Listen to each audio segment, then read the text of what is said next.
How is it clear? Huh?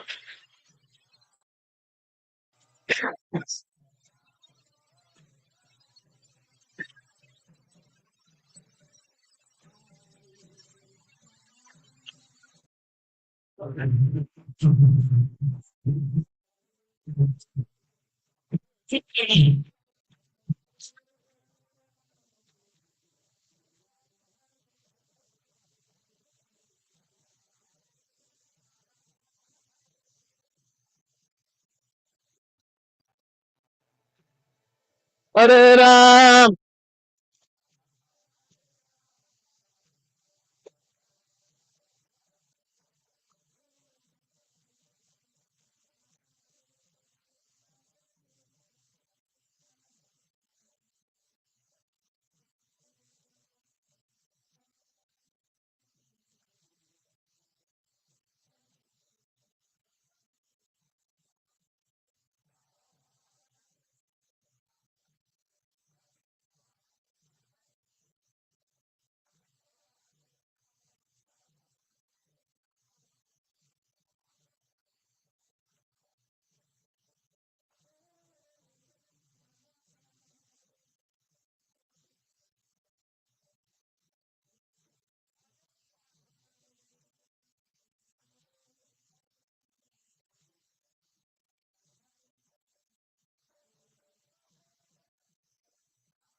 Сейчас попробуйте.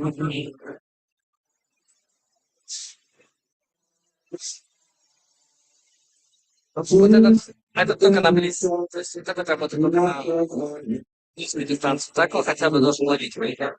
Если две лопасти, все эти шаг лучше. А,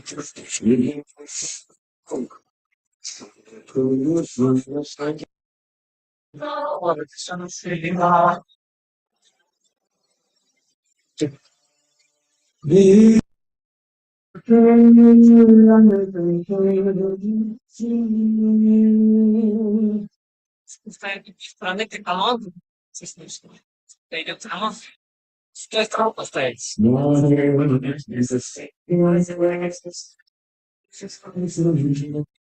заряжен 100% прорабатывается. Он прорабатывает сторону. Если следует направить, хорошо, если он будет рядом, то, мне кажется, будет рядом. А?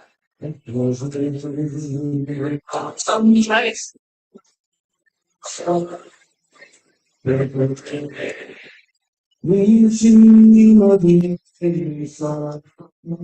Я обойду.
One more time, all together.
Yeah, it is. Maybe it's because he comes. You can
Krishna. Tonight on this wonderful festival of Nrsimha Devotional, here to celebrate the appearance of Lord Nrsimhadeva, the divine protector of our souls, and the total love of Lava. We're so happy to be here to celebrate with us this evening.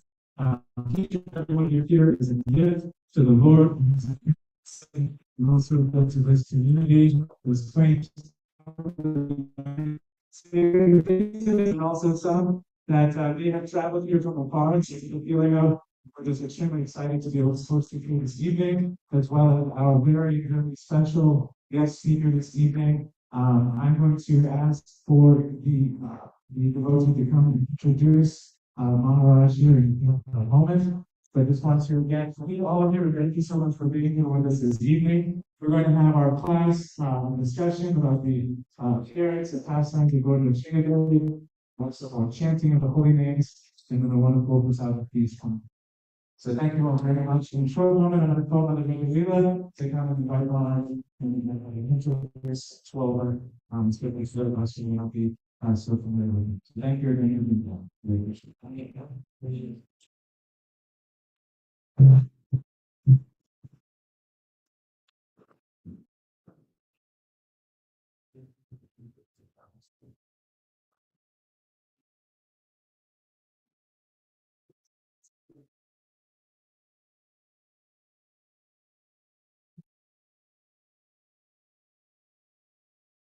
Hare Krishna.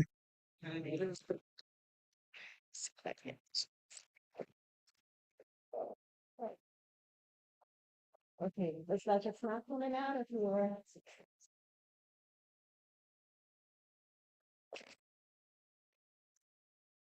Thank you everyone.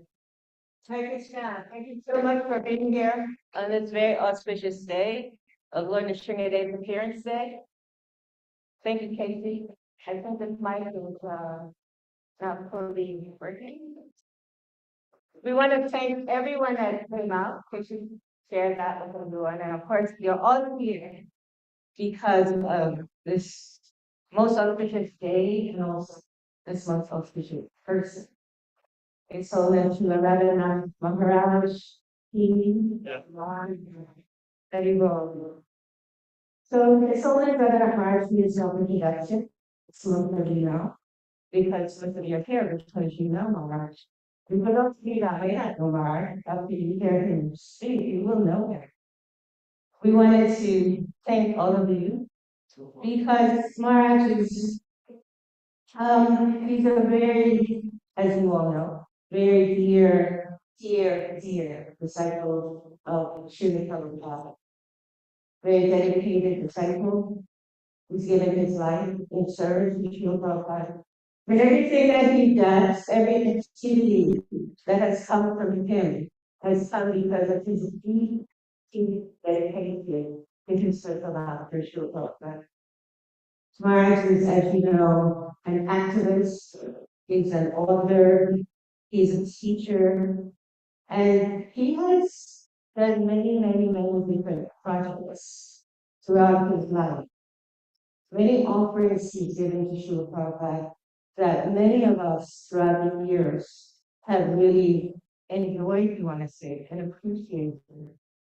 As you know, many of you may be aware of the original Echo Village, which Maharaj started outside of Mumbai, and we were very fortunate, my husband and myself, to be able to be at that village when it first started, before any of the activities that are there now. If you see what is there now, if you see what Maharaj has inspired devotees to do in loving Srila Prabhupada, if you have not been here, please go and visit Echo Village. It's something that you just want to incorporate in your life. Maharaj has also done many different types of preaching programs all over the world. And he's given himself incredibly different ways. He's in banks, he's in with CEOs, he's with professionals all over the world. And at the same time, he comes to little villages like this in Nagari, just a blessing. There's so many things to say about Maharaj. However, I believe the most important thing that we can really all appreciate is how simple, how kind, how generous, how caring, how loving, and how deeply indebted he is to all of you. Because he understands more than anyone that all of you are important. His life is an embodiment of teaching us all that. All of us, each one of us is a gift that he offers to Srila Prabhupada. Maharaj, thank you very much for coming. Thank you for being with us. I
God, Madhava, Kunja Biha, Jesus.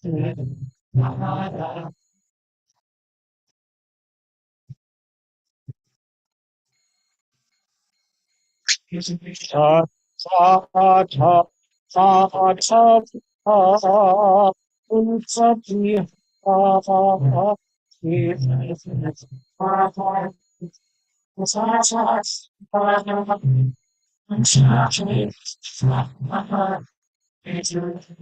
Teaching Give me for the Teaching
Give me for the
Om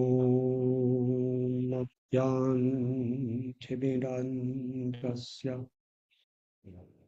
Jnananjanachalakaya Chakshurunmilitam Jena Tasmai Sri Gurave Namaha Sri Chaitanya Manobhishtam Sthapitam Yena Bhutale Swayam Rupa Padamayam Yatha Isvaratantikam Vande Sri Guru Sri Javapatakamal Sri Guru Vaishnavam Sri Rupam Sagrajata Sahakana Raghunathan Vitan Tam Sajivam Saitvam Savadutam Parichana Saritam Krishna Chaitanya Deva Sri Radha Krishna Bhada Sahagana Lalita Sri Vishakhan Vidhamscha He Krishna Karma Sindhu Dinabandhu Jagatpate Govisha Govita Kanta Kanta Namostade Satyakanshana Gaurangi Radhe Vrindavaneshwari Vrishabhanu Varangi Hariya Vanshat Alpadunascha Kripati Yahacha Adithana Vayo Nasnabhyo Namo Namaha Shri Krishna Chaitanya Prabhu Nityananda Shri Advaita Gadadhar Shivasati Gaura Bhakta Hare Krishna, Hare Krishna, Krishna Krishna, Hare Hare, Hare Rama, Hare Rama, Rama Rama, Hare Hare. Nama Om Vishnupadaya, Krishna Prishtaya Bhutale, Srimate Bhaktivedanta, Swami Iti Namine, Namaste Saraswati Deve, Gauravani Pracharine Nirvishesha Asyadhyate Shuddharine.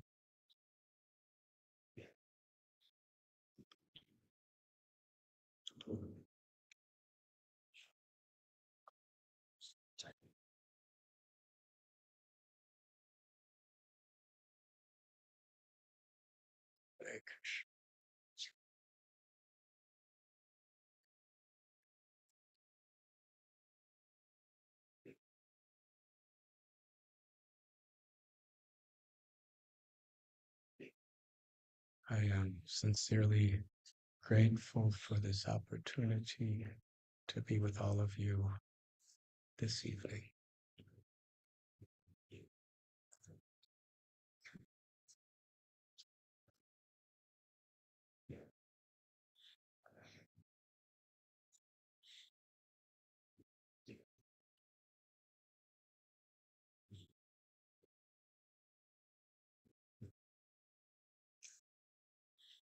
After many years, we could be together at Gita Nagari.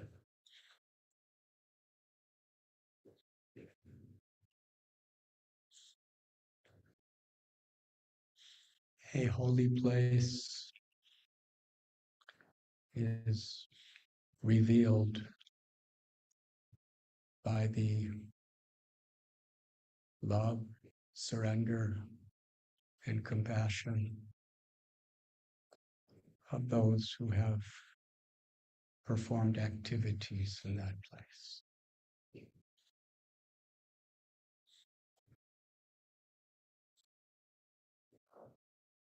There are many holy places throughout the world, various spiritual traditions, both places where the Supreme Lord has personally incarnated, and those places where devotees who live in their love and dedication to the Lord perform their activities.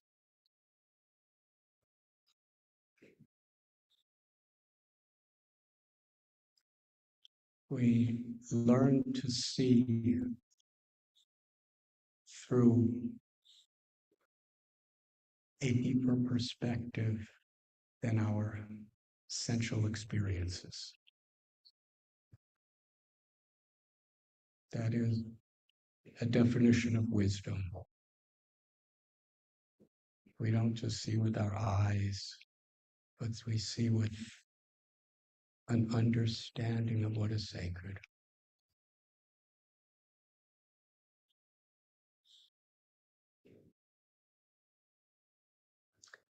How many of you have been to Calcutta? Well, it's one of the most congested and unsanitary cities in India. And if you see it with your eyes, that's what it is. But when we recognize that this was the place that our beloved Srila Prabhupada appeared under a jackfruit tree to his mother and father. It is the place where his Guru Maharaj, the Bhakti Siddhanta Saraswati Thakur Prabhupada, gave him the instruction to take the message of Lord Chaitanya's teachings of pure love of God to the whole world. It's the place where Shiva Bhakti Siddhanta Saraswati Thakur Prabhupada left his earthly pastimes,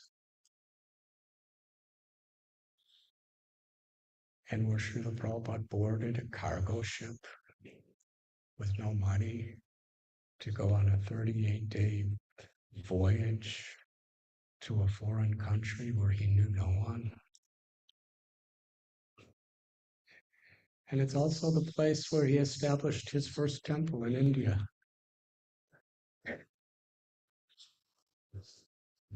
And long before that, just close by to Calcutta, Lord Nityananda Prabhu made his base for reaching out to the, without considering who was fit or unfit, with no consideration of the background of a person's birth or activities, but to give everyone a chance to awaken their truest potential, to realize we're all eternal souls, part of God, where our inherent nature is Satchit Ananda, to eternally live in the happiness of feeling God's love and loving God.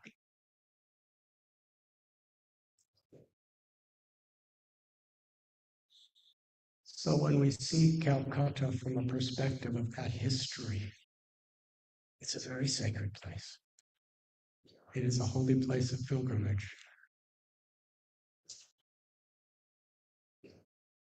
So what do we see?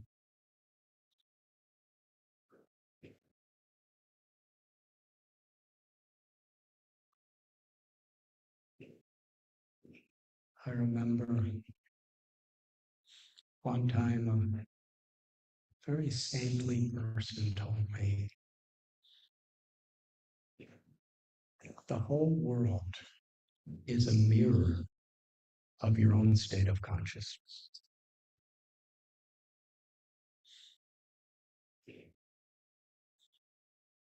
Great people see even disasters with sadness, but the joy of an opportunity to do everything I can to serve.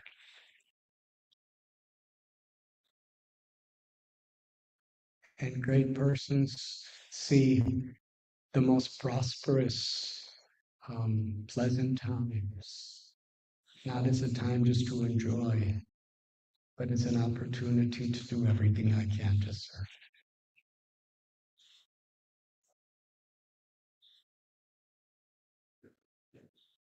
We read about these principles,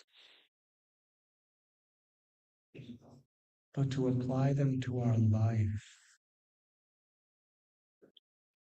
is a great challenge. Very, very few people sincerely and honestly try to apply these principles to their life, either because they don't know about them or they have what they consider higher interests, or it's just too difficult.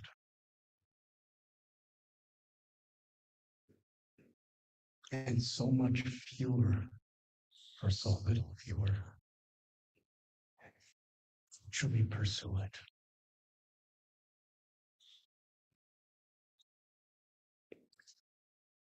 Therefore, we need examples.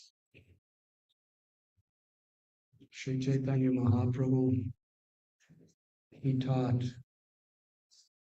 that the only way of genuinely approaching the highest destination of the awakening of love of Krishna, love of God in our hearts, is Mahajano Yena Gata Sabanta, to follow in the footsteps of the great soul.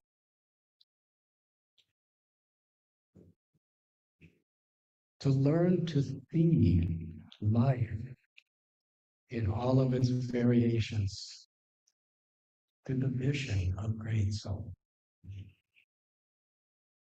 To learn to respond to inevitable circumstances, even inconceivable, unexpected circumstances,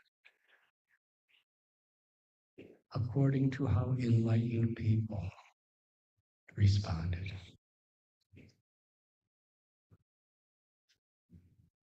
A Mahajan is one who is living in the light of love for God and compassion for all beings. And in the Vedic literature, there are 12 Mahajans that are especially listed. Some were great kings. Some were powerful ascetics.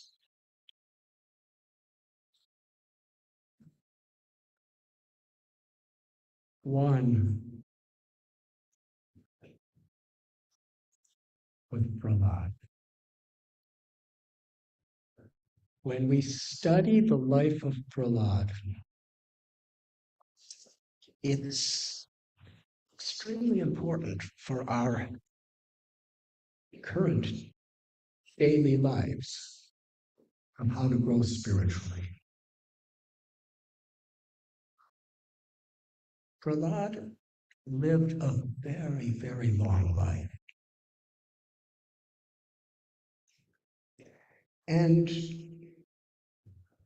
probably 99% of his life, he was a great, prosperous, beloved king. But we only know a very tiny bit about that 99% of his life. Almost everything is written was one short episode that took place when he was 5 years old. Why?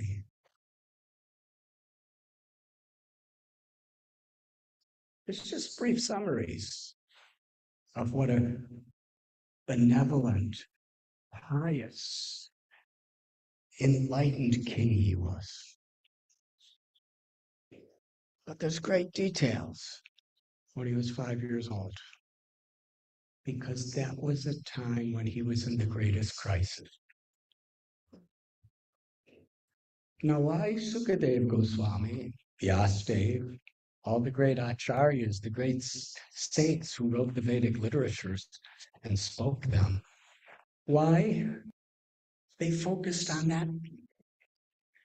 Because Vedaishta Sarvarahameva Vedyo Vedanta Krit Veda Vedeva. The purpose of all of this knowledge is to transform our hearts. Vyasadeva did not compile and write Vedas because he wanted to be a best-selling author.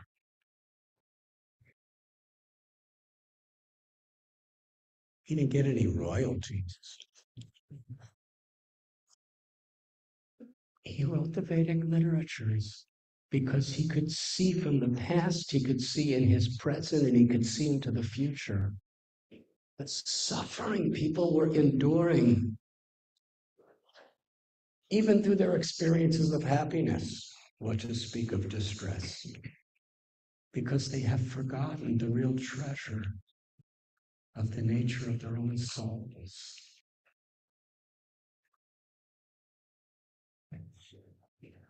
Yada yada hi dharmasya glanir bhavati bharata. The Supreme Lord is happily performing pastimes, leelas in the spiritual world. Why does he come to a world of birth and death where almost everybody is retaliating against him. Usually we like to come to places where we're welcome.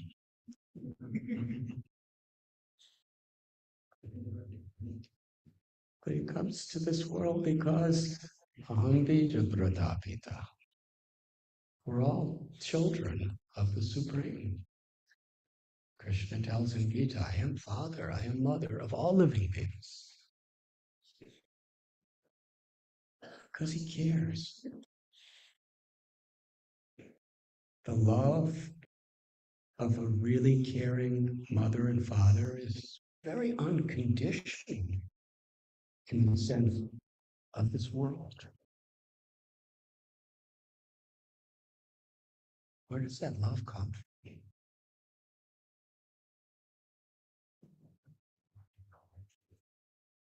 Sarva karana karana. Everything's origin is in the Supreme, in Krishna. So what is the Lord's love for each and every one of us? And however rebellious or even demoniac we become, Krishna comes to give us a chance. He'll never interfere with our free will, but will give us every opportunity.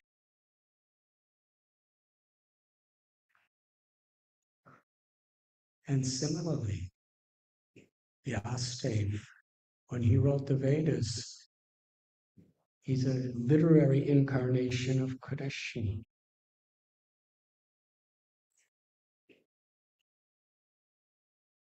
The people in the spiritual world, they don't need knowledge because within the soul there is complete knowledge of God.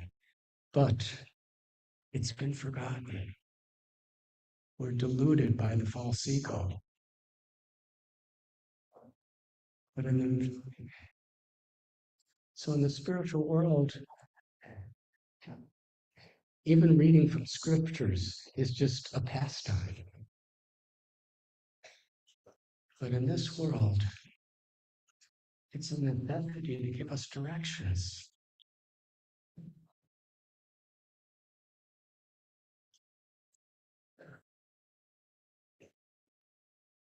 So this is why the focus of Prahlad's life is the legacy he left behind for all people to learn and grow from when he was in the greatest tribulations. How he saw them, how he responded to them.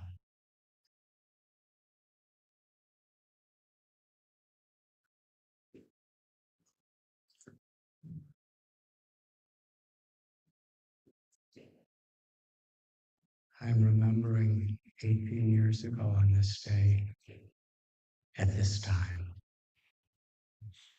His Holiness Bhakti Tirtha Swami Maharaj was sitting just where this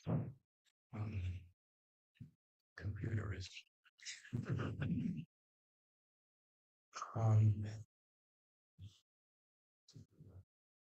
He was in a state where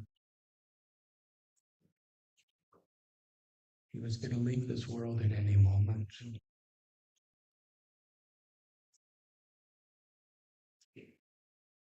His body was in the most difficult state a person's physical body could practically be.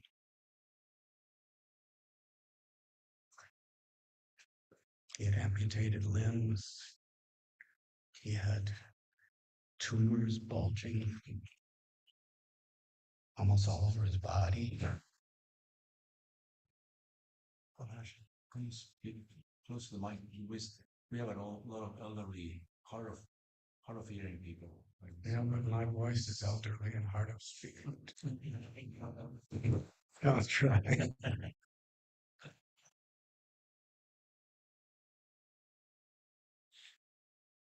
But yet he felt such a deep and genuine sense of responsibility to all of his followers. to all of his well-wishers, and actually to all of our movement, and to all humanity. He felt such a responsibility that whatever came about, he needed to give an example.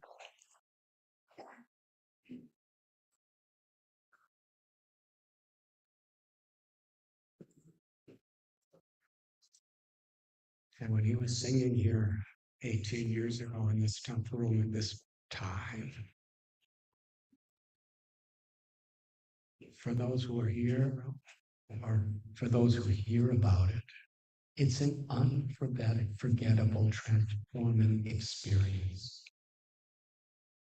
Because whoever we are, whatever situation we're in, it's giving us direction and giving us hope.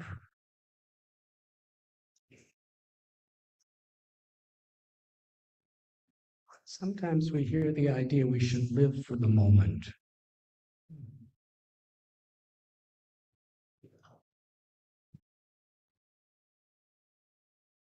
But that could be interpreted in many ways. From a material perspective, live for the moment means whatever feels good, just do it. Don't worry about yesterday or today. But if for a person on the spiritual path, living for the moment means that actually eternity and God, the source of all eternity, is present in the moment.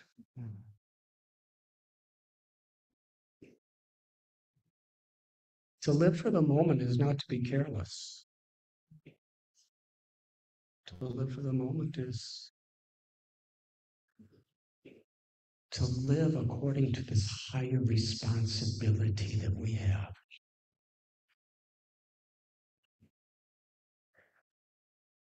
Sansadir Haritosha. To please Krishna.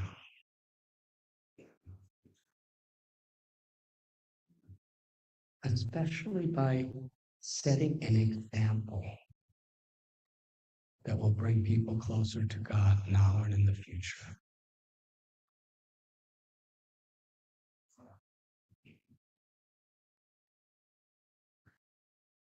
"18 years ago, when I first came here,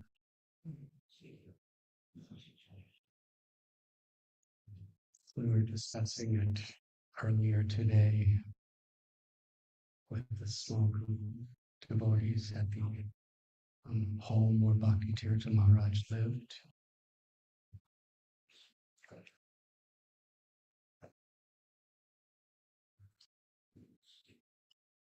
It appeared he only had a few days, and that's what the doctors predicted.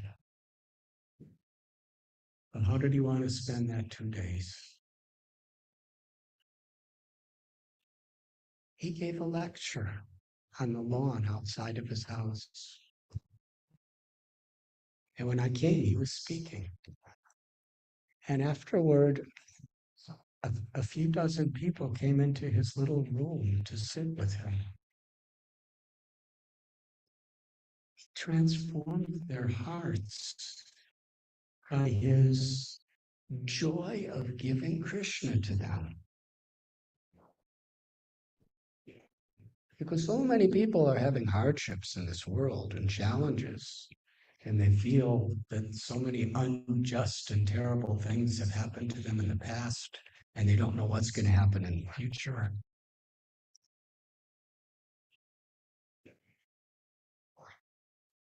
But nobody's problems compared to his. And yet he was simply giving the wealth of his compassion to everyone. When those people left his room, I left along with them. Every single person I saw was weeping and crying and even falling to their knees, saying, "I'll never be the same after that. This has changed my life." I went back into the room. Bhakti Tirtha Swami Maharaj was sitting alone. I said, Maharaj, I've known you for so many years. I've never seen you do that before. I've never seen anybody do that before. He smiled. He said, I was praying to help people in their troubles to turn to God and to love Krishna. And Krishna has answered my prayers. He's given me this disease and he's given me this pain because now people are taking what I'm saying more seriously than ever before. He said, I'm so grateful.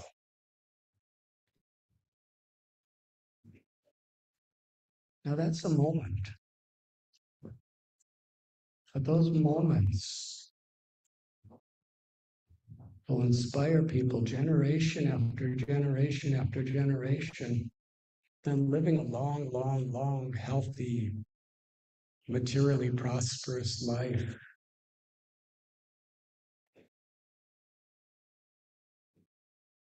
Without such devotion.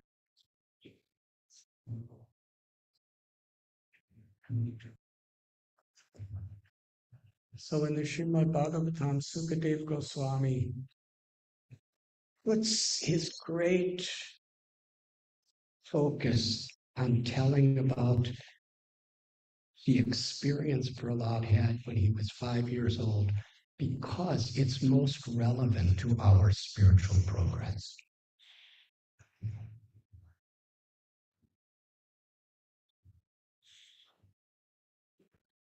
It's a tendency that if we turn to God, we really want everything to go our way. Because after all, God is the supreme controller, so certainly he can control what happens to me.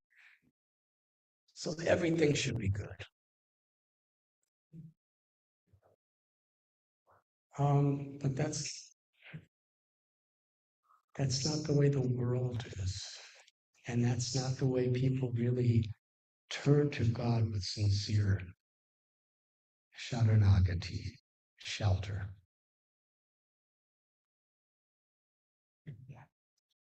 In the Old Testament, there's so much about, God's people being slaves and living in the wilderness. It doesn't talk so much about their happy times. And in the New Testament, there's so much emphasis in the life of Lord Jesus of persecution and crucifixion and all sorts of blasphemous lies spread about against him. Could you imagine if there was internet in those days?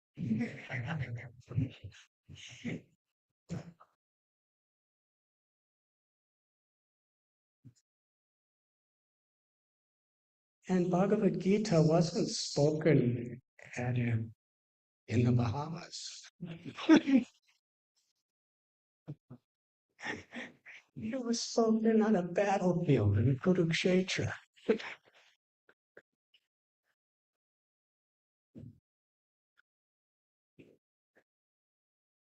And when we remember saintly people, it's so much about how they reciprocated with a grateful heart and a compassionate spirit to whatever situation came about.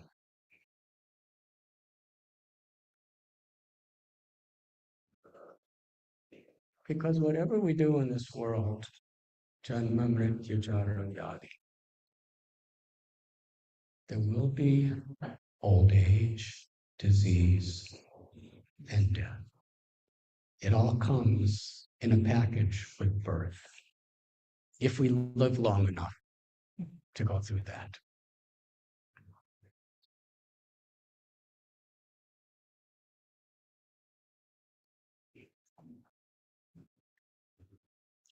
So therefore, for sincere students, we don't turn to God to make life better in the material sense. We turn to God to learn how to love. to love God in all circumstances. And in that love, we realize there is no old age, disease, or death for the soul.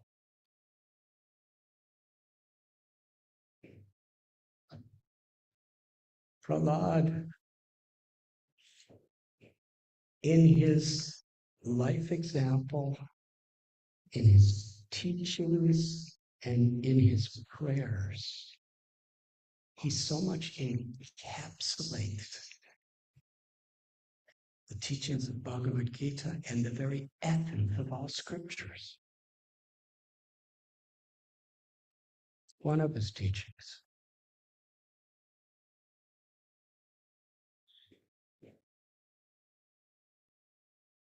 is that when we try to solve a problem, whatever the problem may be, whether it's with the environment, whether it's with our family, our children, our husbands or wives, whether it's with, our nations or internations, whatever the problems, including all, if we don't pursue the remedy with the perspective of the holistic picture, if it's not done in harmony with the purpose and the goal of life itself, then our temporary solutions usually bring about even bigger problems. What is the goal of life? What is the purpose of our being here? Who am I? Where am I coming from? Where am I going? Why is there suffering in this world? Who is God? What is my relationship with God? This is foundational. When this is established within us, and we try to solve the problems of the world in a way that's actually effective and sustainable.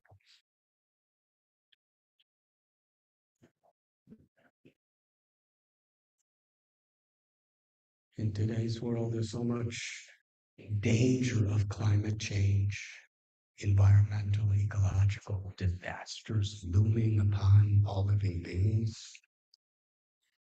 within our planet. It's not just a theory, it's happening. But how did it happen? It all came about because over the years, people were trying to solve problems, make inconveniences more convenient, and somehow or other convincing others this is good, without seeing the world as a whole. The story of Prahlad is so much about this principle.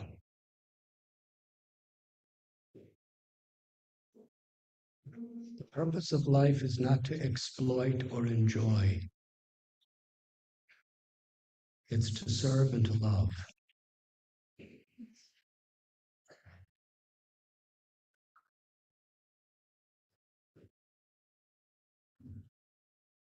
Little 5-year-old Prahlad, at one point he was offered any benediction he wanted. And all he wanted was to be an instrument of compassion for others. Can we honestly pray like that? If you're actually offered any benediction by someone who could actually fulfill it? It's a test. We cannot imitate these enlightened beings, but following in their footsteps, embracing their values, is the path toward real happiness, both receiving and giving.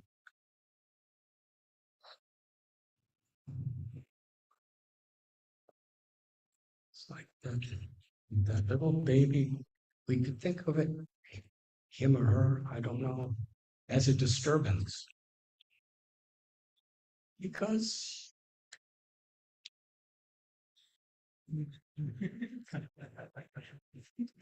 if you think it's difficult listening when babies are crying, it's much more difficult to speak when babies are crying.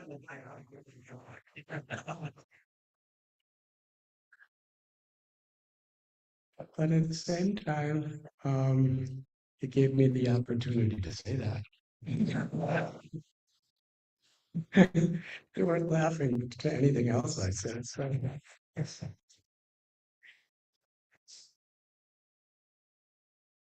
And Srila Prabhupada explains that we should learn to cry out for God like a little baby's crying for mother,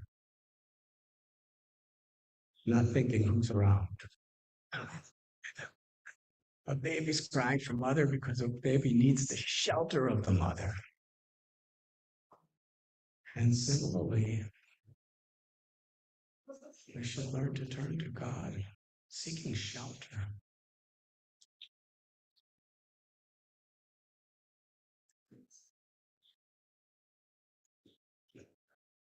The story of Prahlad I will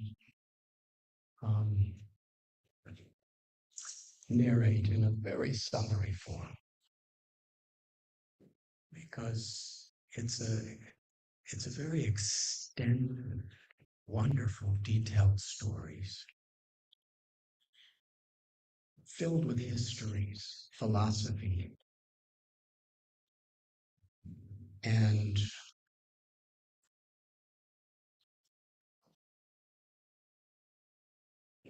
has been worshipped by the greatest saints of the Vedic traditions over the ages.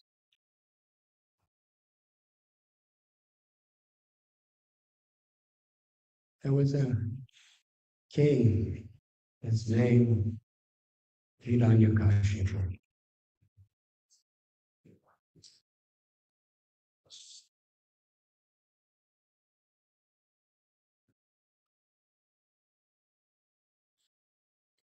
He was motivated to do the most incredible things, a type of hard work that's inconceivable. The amount of pain that he endured to achieve what he wanted to achieve. But he was motivated by a desire to avenge. He wanted revenge because his brother was killed by Lord Varaha-Vishnu.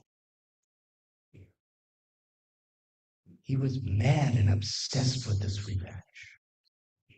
And he desired so much power and enjoyment like nobody else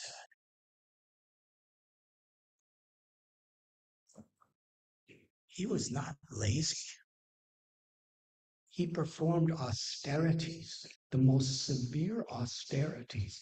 Even Lord Brahma, when he saw the austerities that Hiranyakashipu were performing, the amount of sacrifice, so that he would have the power to control and exploit and avenge and enjoy.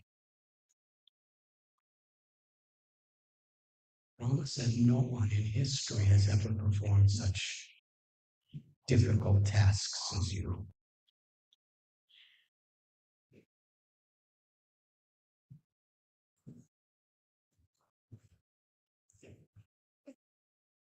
he was awarded benedictions.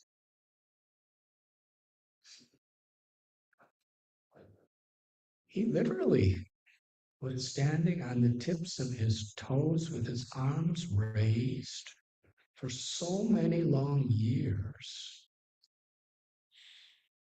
He didn't drink a drop of water, or to speak, eat food. He would not eat anything or drink anything. But ants and worms made an anthill around him, and they literally ate all of his flesh and drank all of his blood. He would not eat or drink anything, but he let these ants and worms eat and drink his whole body, and all that was left was his bones. But he learned to keep his life within his bones.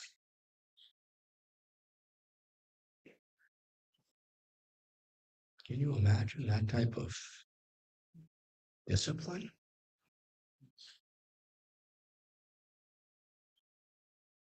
But what was his motive? Revenge, lust for power and enjoyment, influence over others. He was asked for benedictions. He was given the most powerful, incredible, and actually magnificent body. It just was given to him on his skeleton.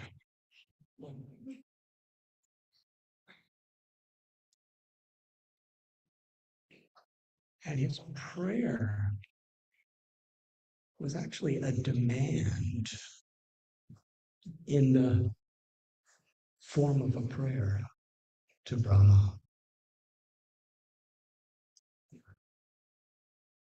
What's the difference between a demand and a prayer in this sense? One, a prayer, an actual prayer is offered with humility. My Lord, I am yours. Please help me and let me help others. But a demand in the guise of a prayer is when we're demanding and expecting.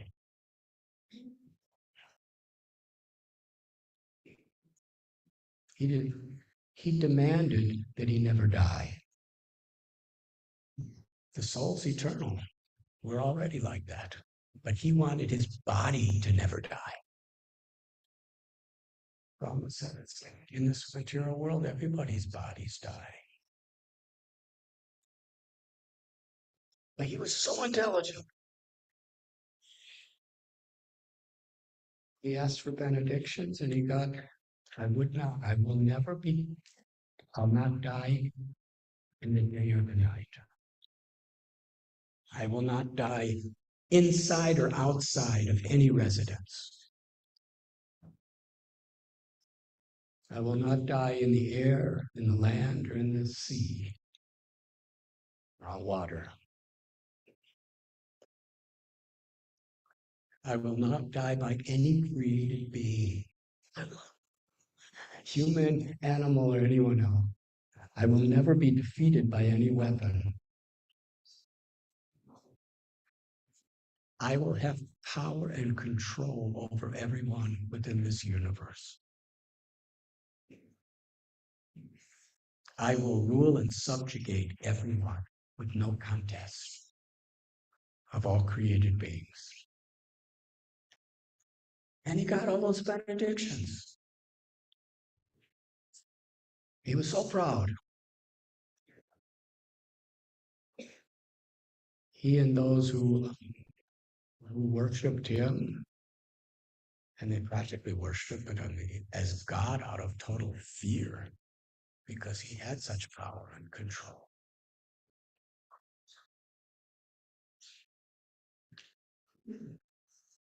There is not even an imaginable comparison in our lives to the type of wealth, to the type of influence, to the type of strength that he had. He had yogic mystic power cities. He was so tuned in to the universe through his mysticism. He could control the weather.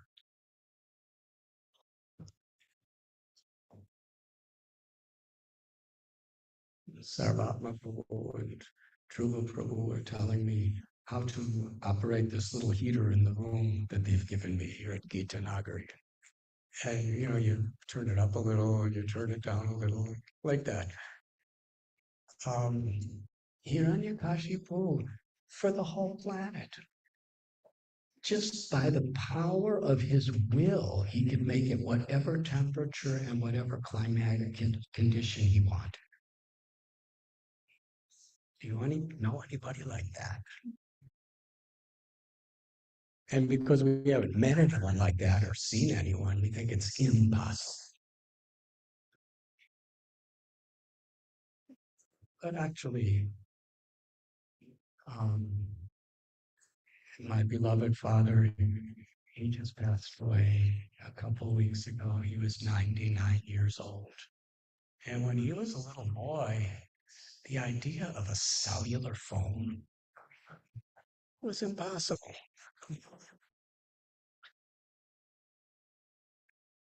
Do you know what the most high-tech way of entertainment was in those days? Sitting on the living room floor in front of a fireplace with your family, listening to the radio, where Franklin Roosevelt was giving a speech, and they were thinking, it doesn't get any better than this. He's in Washington, D.C., and we're in Chicago, and we're listening to him. Wow.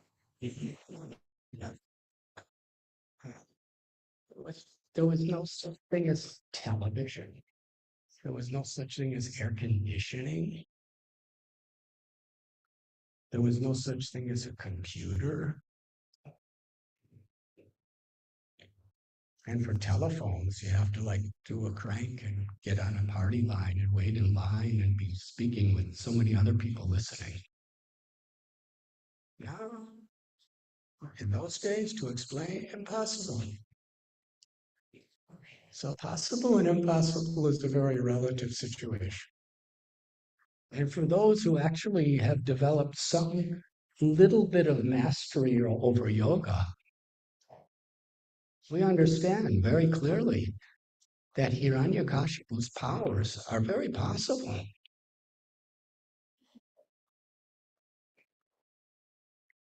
But the greatness of a person is not their powers. The greatness of a person is not how much they accumulate. The greatness of a person is their character. How they're tuned in to their eternal soul and to Krishna's love.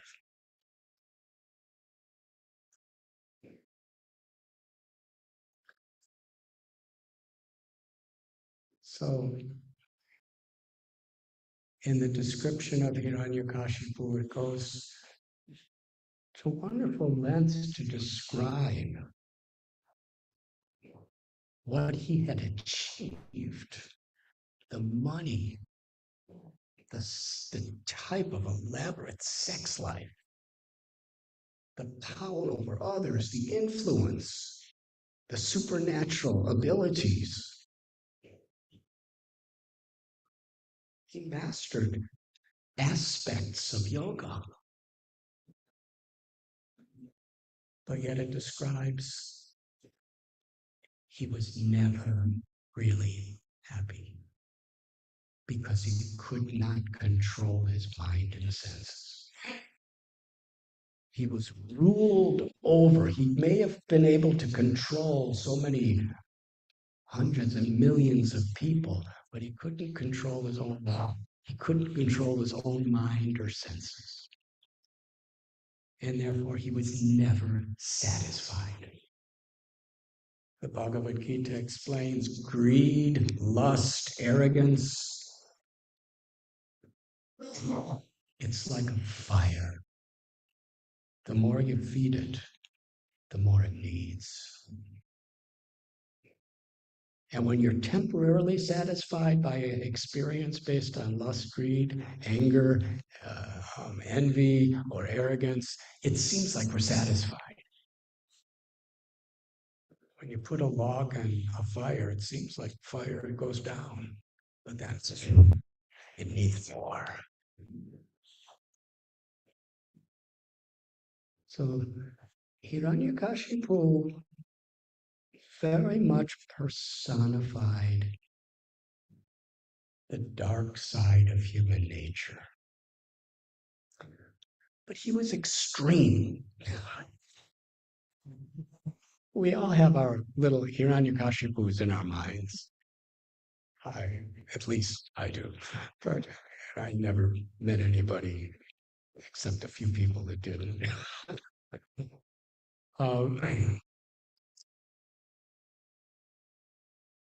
Why is the scriptures giving us this information of such an extreme, inconceivable extent of greed and arrogance and power and never being satisfied sustainably? Because it happened so long ago,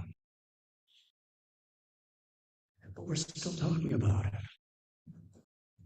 You know, you and me, we have our issues like this, but in a million years, who's going to be talking about it?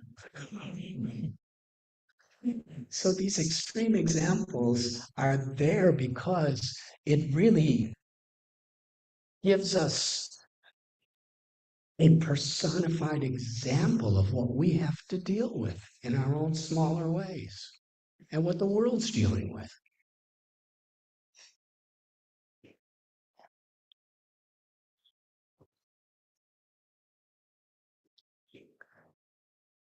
Even the devas, the demigods, except for Brahma, Vishnu, and Shiva, every demigod was his obedient servant. And Narada Muni, the greatest of sages, he said even he and all the other sages had to offer their honor and respect to Hiranyakashipu just to survive.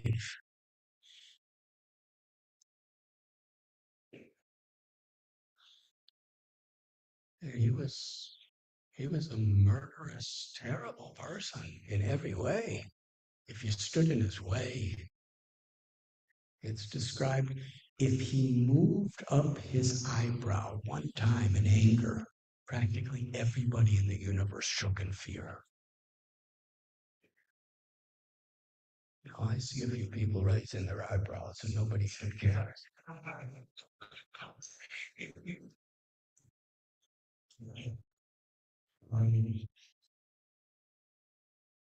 He controlled people because he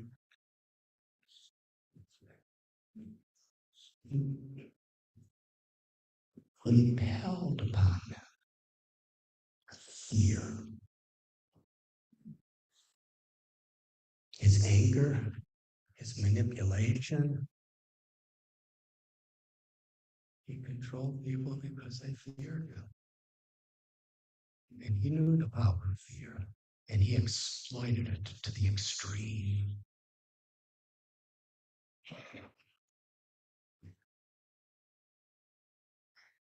He had 4 sons. And one of them was named Prahlad.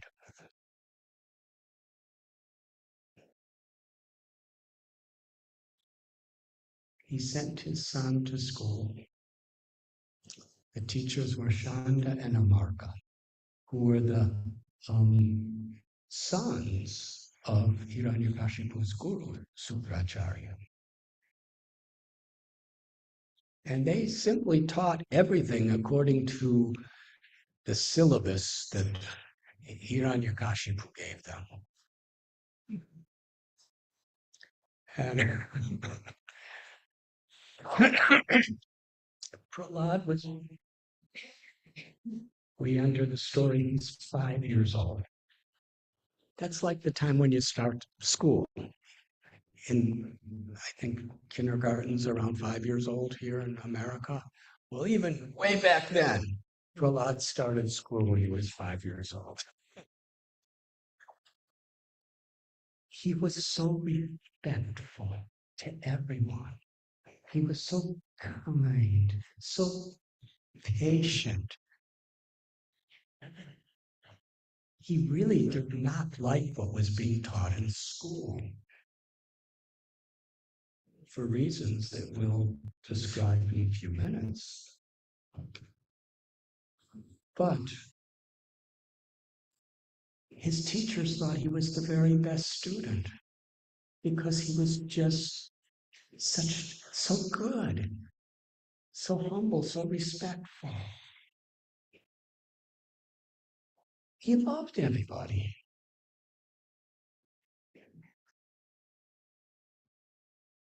So one day, Hiranyakashipu was sitting on a magnificent royal throne. And he brought Prahlad, his little 5-year-old son. Hiranyakashipu was an enormous, giant person. He was incomparable in every way of strength.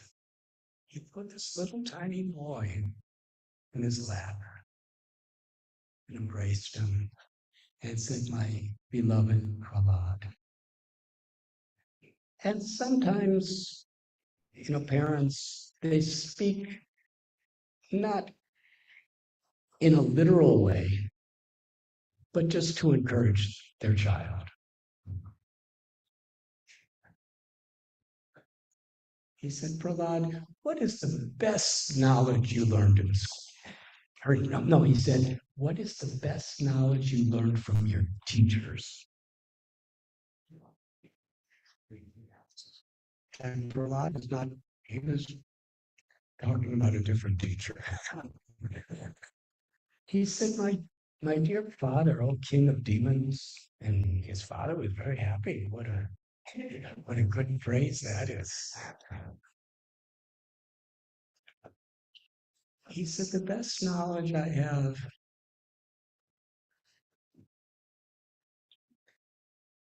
is that someone like you, who is so powerful and has so many material accomplishments, but because of your disconnect from your soul and God, you are in a deep, dark well where there's no water, there's only suffering, and you can't get out." Nobody ever talked to him like that. He said, "My dear father, you should give up all these things and go to the forest and worship the Supreme Lord."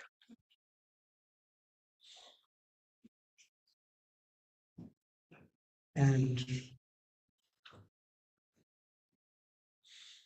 this shocked Hiranyakashipu. He was so shocked, he laughed. But it wasn't like, the kind of laugh that makes you happy. It was the kind of laugh that instills fear. And Hiranyakashipu said to the teachers, "What are you teaching my son?" They said, "We never taught him that. Don't, we are the sons of your guru. We could never teach him that.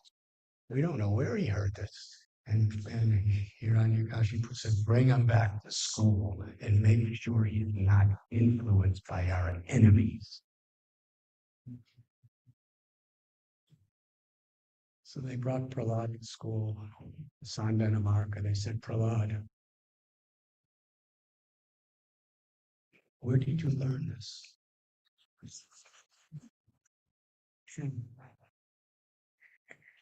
And little Prahlad, 5 years old, he said to his teachers, and they were powerful persons too, He said, this whole form of education that you're teaching is simply a disturbance. It's simply ignorance. Because it's all based on this person is my friend and this person is my enemy. Because on the bodily concept of life, when we're influenced by the false ego, an enemy is one who's impeding my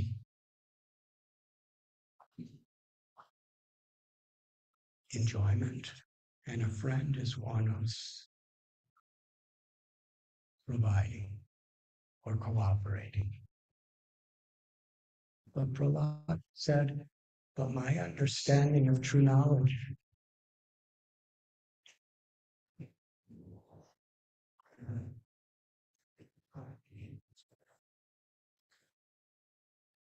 is that every living being is a child of God. And the soul within the heart of every living being is a child of God. Therefore, I see everyone equally. They became so angry with him. They picked up a stick and threatened to thrash him, to punish him, if he didn't cooperate. So he just went back to the classes, respectful, and the teachers were so proud of him. They thought he's the best.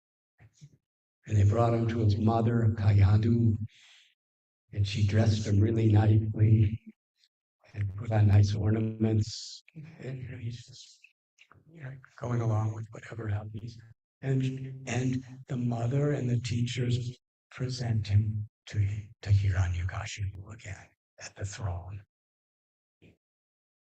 And they're praising Prahlad. He's become such a good student. He's such a good example.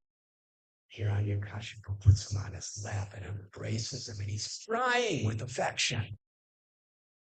And says, my son, I'm so proud of you. Tell me now, what is the best knowledge you have? Learn from your teacher.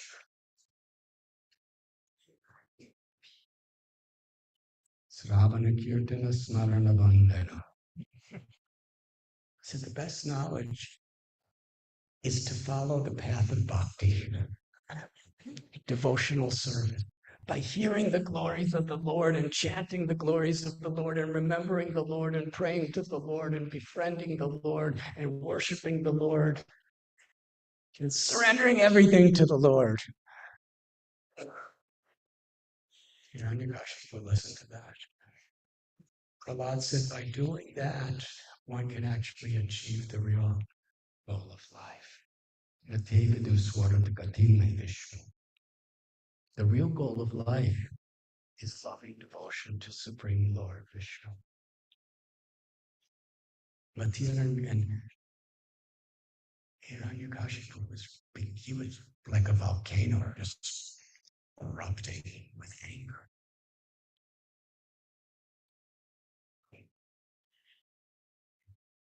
He said, Prahlad, do you dare to think that there's anyone superior to me? Do you dare to think that you know more than me?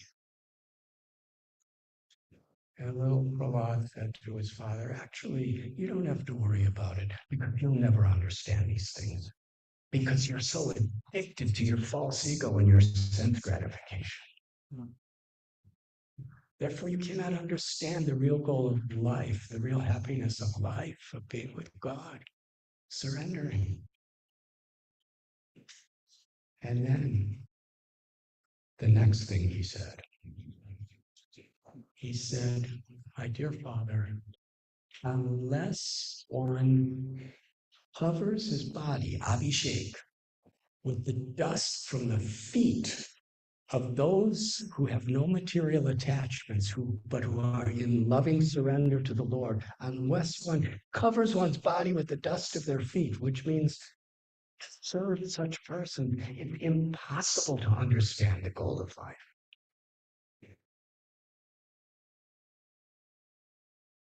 to tell Hiranyakashipu he should humbly bathe his body by serving the dust at the feet of saints. That was too much. Hiranyakashipu exploded. He picked up his son and threw him down to the ground.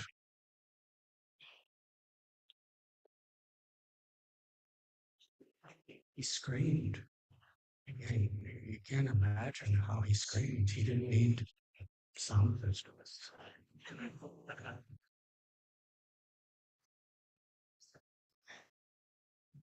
You know, people speak in a stadium or sing in a stadium. They need big sound systems and amplifiers. He could speak and the world could hear him practically. He was so powerful.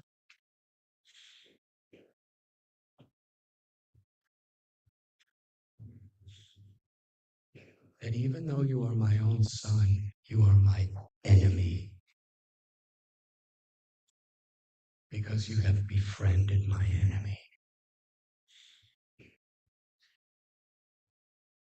Even the limb of one's own body, if it's infected, in order to save the body, sometimes it needs to be amputated. So even though you are my own son, you must be killed. Otherwise, you will destroy me. And he told the servants, kill him by any means. There's descriptions of how they tried to murder this 5-year-old boy. And Prahlad was not afraid.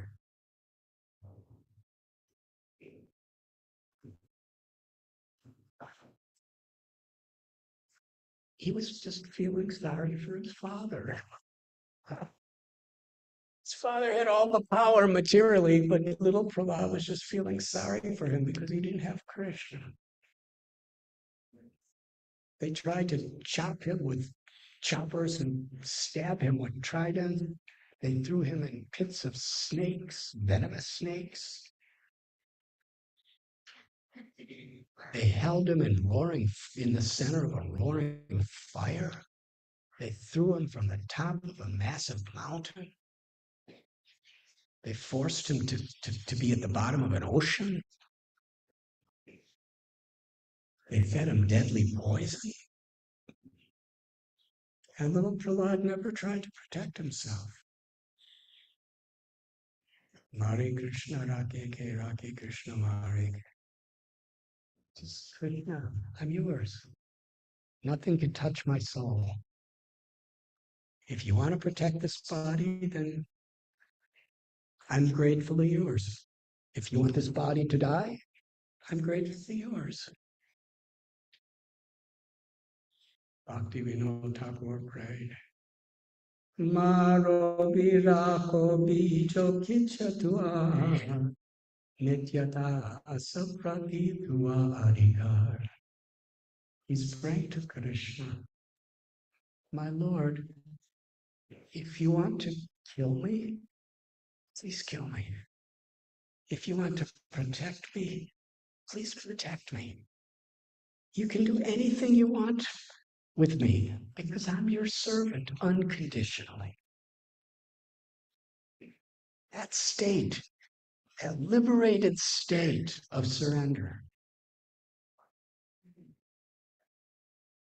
is ananda. That's where the happiness of the soul can be realized.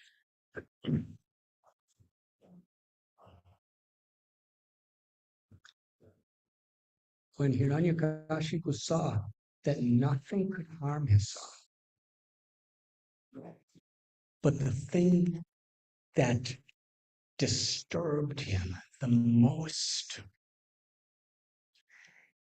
with all this he was doing, he was blaspheming, he was shouting, he was torturing and trying to kill in so many creative ways. He couldn't get Prahlad to dislike him.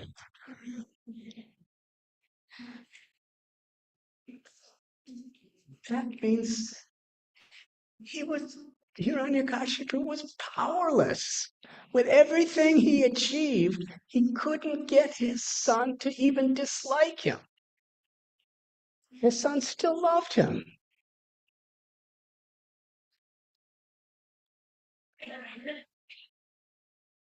Hiranyakashipu actually fell into a state of deep depression. Literally. According to Srimad Bhagavatam, it sounded like clinical depression. He couldn't do anything anymore. He was so disturbed that he couldn't put fear or dislike. He couldn't even get his son to say anything. His son would speak the truth, but it was always with compassion.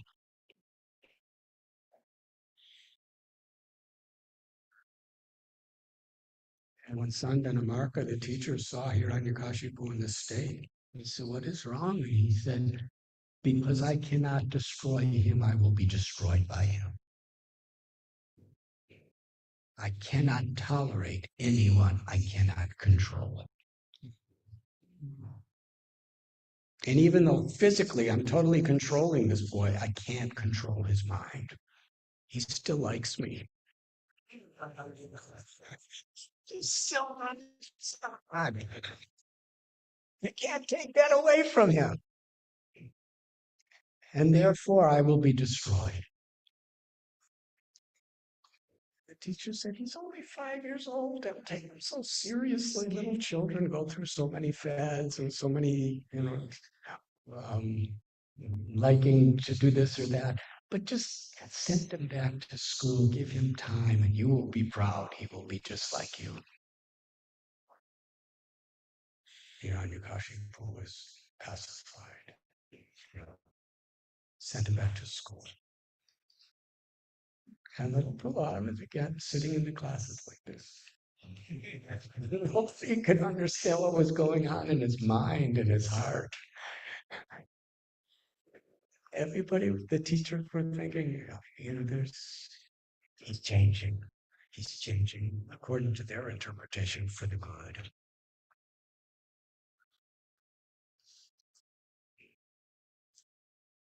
And things were going on. And one day the teachers, they went during the classes to relax, and they gave the children a recess. And all the little children are all 5 years old, like Prahlad. They said, "Prahlad, why are you not like us?"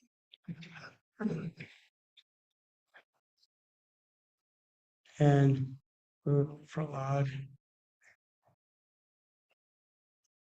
he began to explain to them elaborate teaching, so comprehensive, so philosophical, so practical, so deep.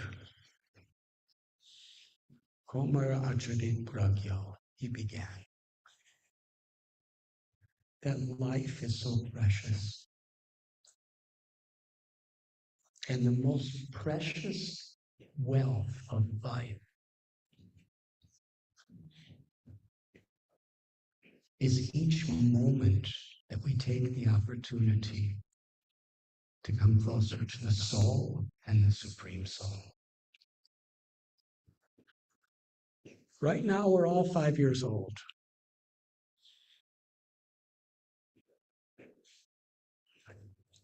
We shouldn't procrastinate or wait.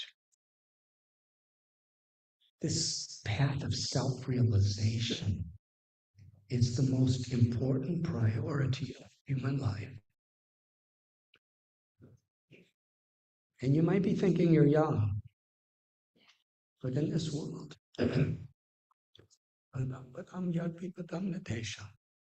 there's always danger. Inevitably, we know we're going to die. But we could die tomorrow. It's not the children don't die. So if you understand the importance of Krishna consciousness, God realization.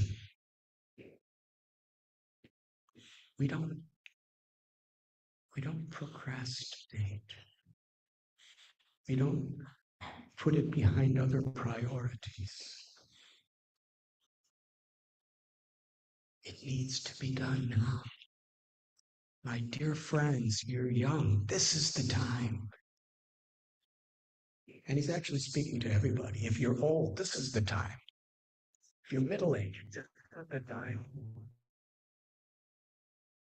If you're a teenager, this is the time. This is the time, because this is the moment, and we don't know how many more moments we'll have. But we do know that this lifetime is going to be taken away at any moment.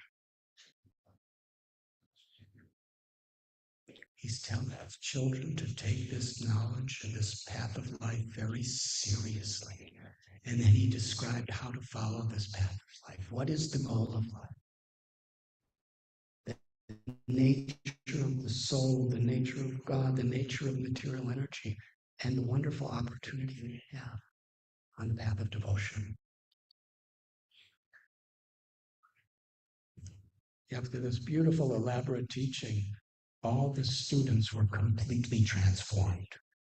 They all became enthusiastic followers of their friend Prahlad.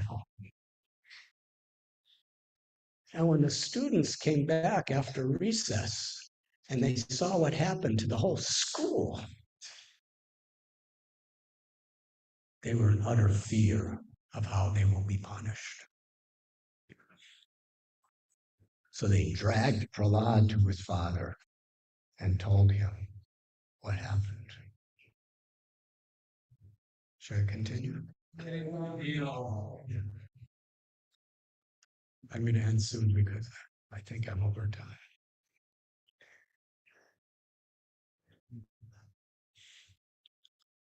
Hiranyakashipu. He was absolutely outraged.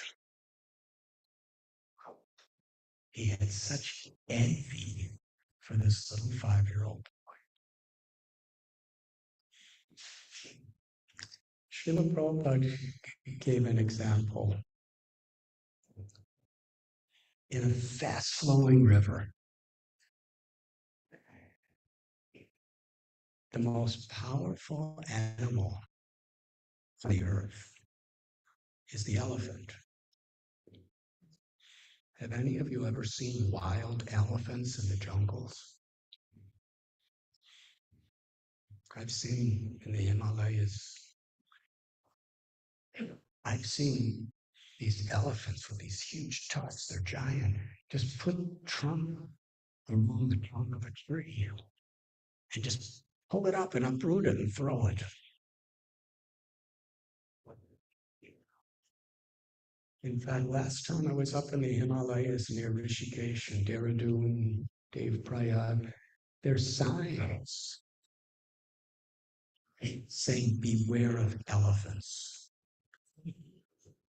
And there, at one time, I don't know if they're still there, there were photos on the signs showing an elephant standing in front of a car filled with passengers, then just rolling it over and stomping on it and killing everybody in the car.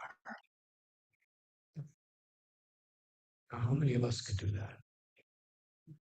Even, Olympic weightlifters, how many? Elephants are really powerful. But when the elephant is trying to cross a swift river, the current of the river washes him away and he dies. Then there's a little fish, like minnows. They're in the same river and they're flowing. They're just swimming upstream and downstream and across stream and in circles. And they're happy. Now, if you put an elephant and a minnow, a little fish, fight each other, who's going to win? But in this current of material existence,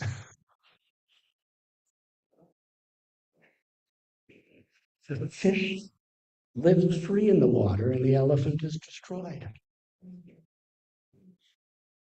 Srila Prabhupada explained what is the difference. The fish has learned to take shelter of the river and the elephant has not.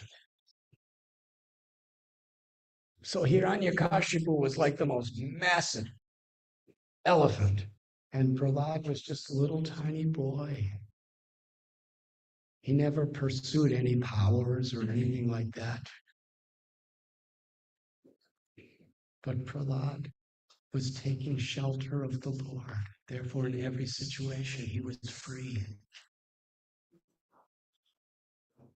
He was without fear. Surrender is the sweetest, most beautiful thing when if it's understood in the spiritual context.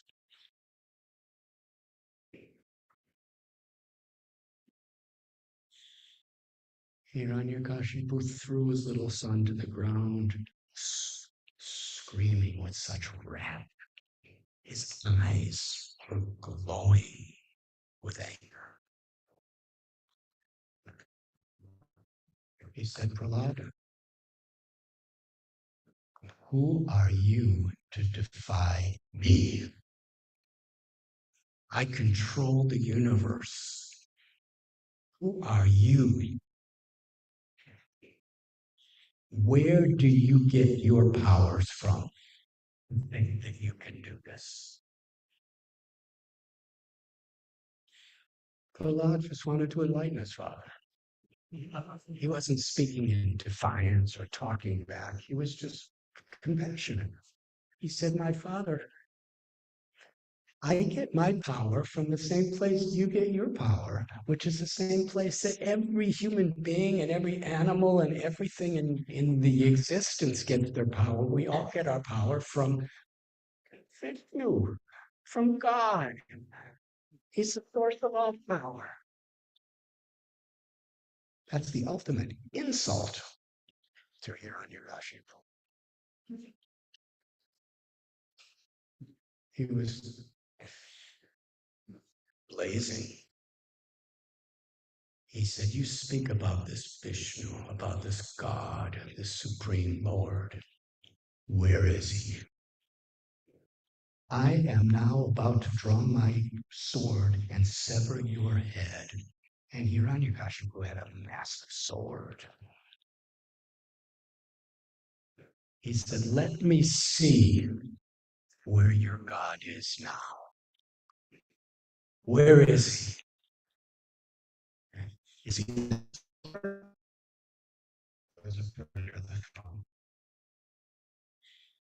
Prahlad said that our beloved Lord is everywhere.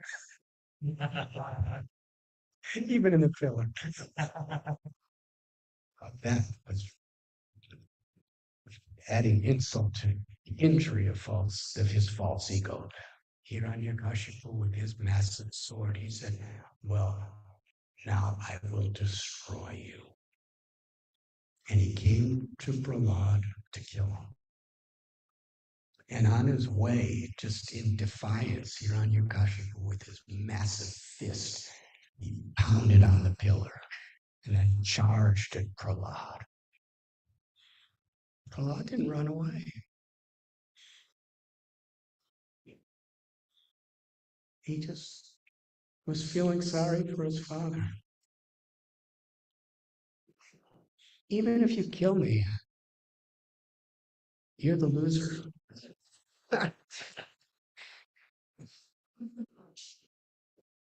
He just felt sorry for him. Because he really lived this idea that he didn't see anyone as his enemy. He was everyone's well-wisher.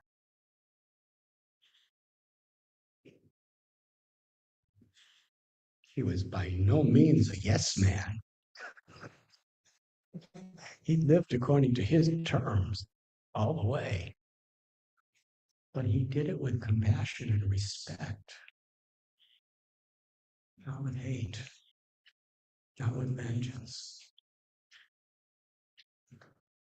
So here is the mighty Hiranyakashipu charging toward his son with his sword to kill him.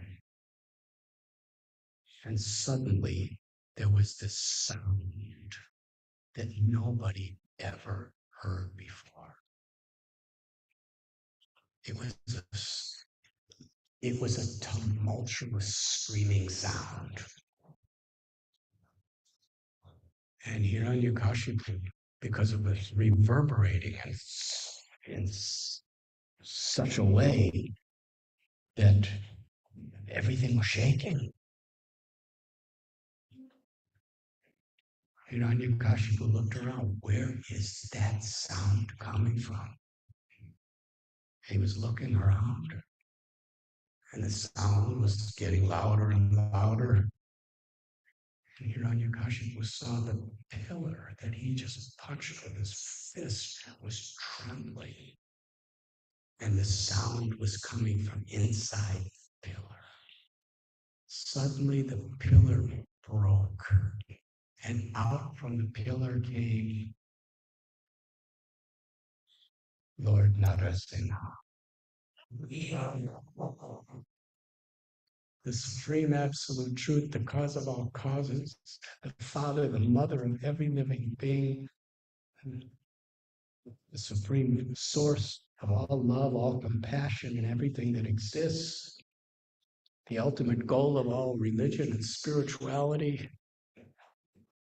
the Supreme Lord incarnated in the form of half man and half lion.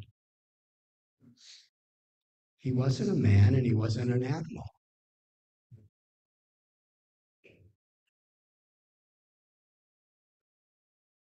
And he was really big. But Hiranyakashipu was totally undefeated in every way. So his false ego of always winning everything he ever wanted, he was blinded by his arrogance. And here he is, looking at God in the most fearful form that God has ever taken in this world. Because he wasn't just half man, half lion, but he was roaring. And the Lord's eyes were glowing red.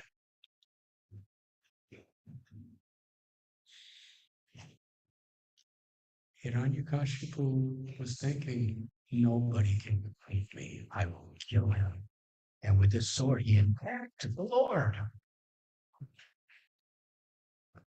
And Krishna, in the form of Nrsimhadeva, started almost like playing with him, like a cat with a mouse. But the whole time, Hiranyakashipu thought, I'm winning. I can't lose. There's no possibility I can lose.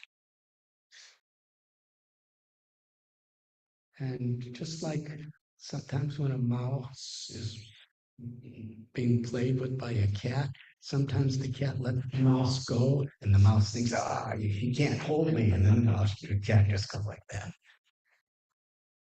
So the Lord let Hiranyakashipu go, and Hiranyakashipu, just see, he cannot control me.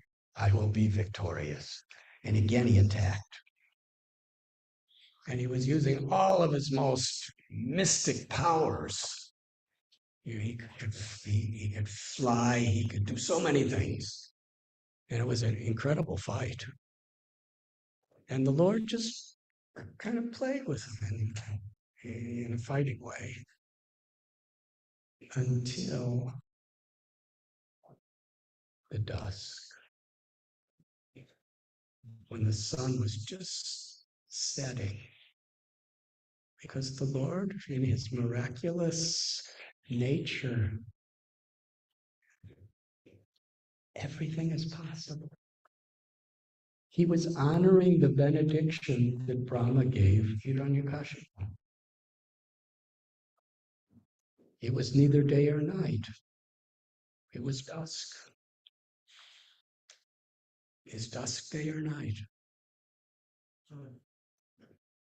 Technically, it's neither one.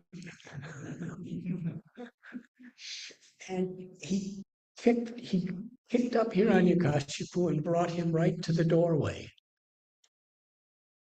where he was half inside the palace and half outside the palace. So he was neither inside or outside. And he put him on his lap, on the lap of the Supreme Lord. So he wasn't in the sky, he wasn't on the earth, he wasn't in the water. And the Lord took this form. Of course, it's an eternal form of the Lord. But in this context, it just fit perfect because he wasn't any living being created by Brahma, because he's the creator of Brahma. And he wasn't a man or an animal or any species. He was unique. And he didn't use a weapon. He used his own nails. So in this, and this all within a moment. Hiranyakashipu was struggling on the Lord's lap in a total helpless way, but he still was convinced that he could only be victorious. And as the Lord was roaring with his nails, he performed, I believe, the first gastrointestinal surgery. He ripped open Hiranyakashipu. And just to show everybody that you don't have to fear this person anymore, he took out his intestines and put it around his own neck like this. But actually, when it went on the Lord, it became millions of times more beautiful and elegant than flowers. But still, it was quite scary. And then he just tossed the body aside. At that point, little Prahlad is just standing watching, just praying for his father, and praying for every living being, and just offering his love to the Lord because he had such total faith. And Hiranyakashipu was roaring because of all of the horrible things that Hiranyakashipu had did to his little Prahlad and to so many others.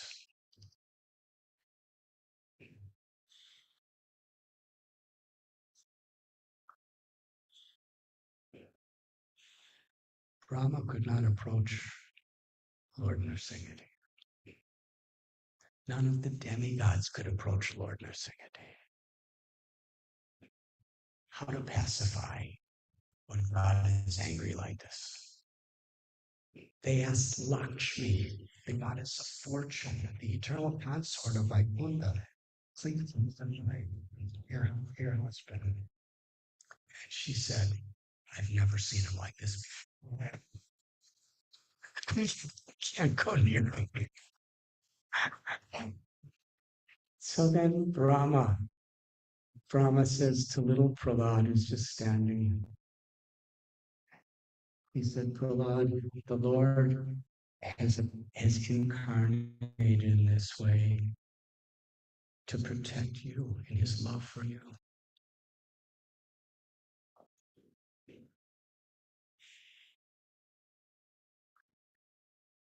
Please pacify the Lord. And little Prahlad he had no fear. Here is the avatar of the most fearful of nature. And little Prahlad just goes right to his feet and prostrates himself, bows down. And seeing little Prahlad like this, Nrsimhadeva's heart melted. He lifted little Prahlad, and with his paw, he placed a hand on Prahlad's head. And in doing so, the Lord was completely pacified, and Prahlad Maharaj was completely purified.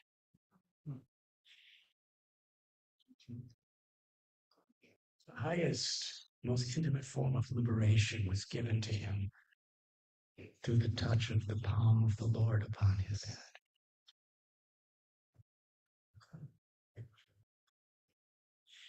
And Prahlad offered prayers to the Lord. Prayers that are not only filled with love, surrender, compassion, knowledge, but just the perfect lessons for the people of the world to hear.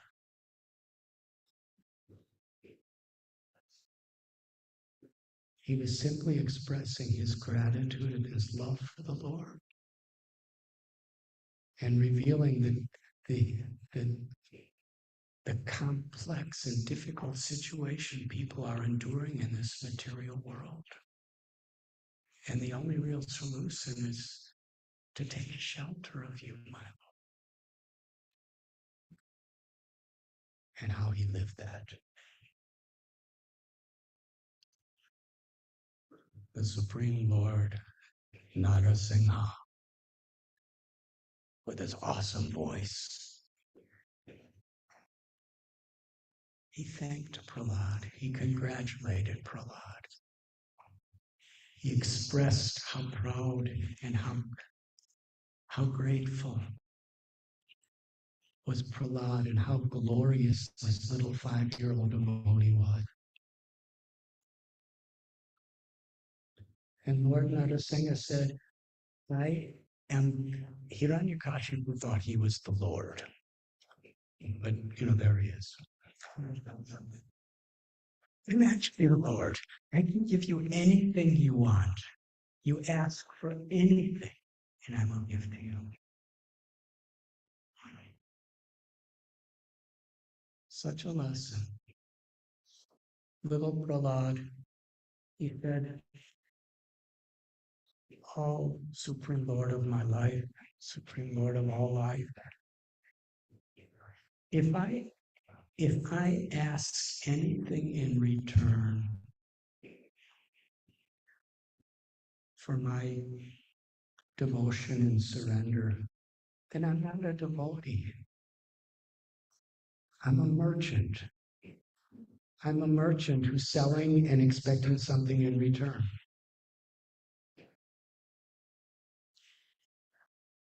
I don't ask anything of you. I serve you, I surrender to you, I tolerate every situation, remaining faithful to you simply because I love you.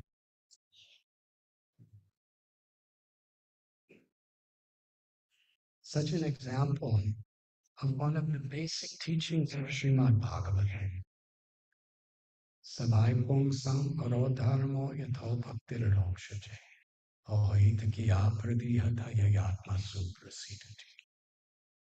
The supreme dharma, the supreme spiritual path, the supreme occupation for all humanity is that which brings about loving service to the Supreme Lord. And such love and such service is unmotivated by any type of material desires, by any type of ego, and unconditional. That was Prahlad. Lord Chaitanya, in his Shikshastakam, he took the spirit of Prahlad when he prayed, Nadanam najanam nasundarim kavitam va jagadisha kamaye mama janmani janmanishwari bhavatad bhakti rohi. My Lord, I do not approach you for wealth or for the pleasures of this world. I don't approach you to become a scholar or a poet. I don't approach you for fame. I don't approach you for liberation from suffering. I simply want to serve you in whatever situation you put me in. Narayana Parayana. This beautiful verse describes that for a devotee who has given his or her heart to the Lord, whether they're in heaven or hell is not really important. But wherever, that we're serving the Lord with love, trying to please the Lord. That's the only real truth for the soul.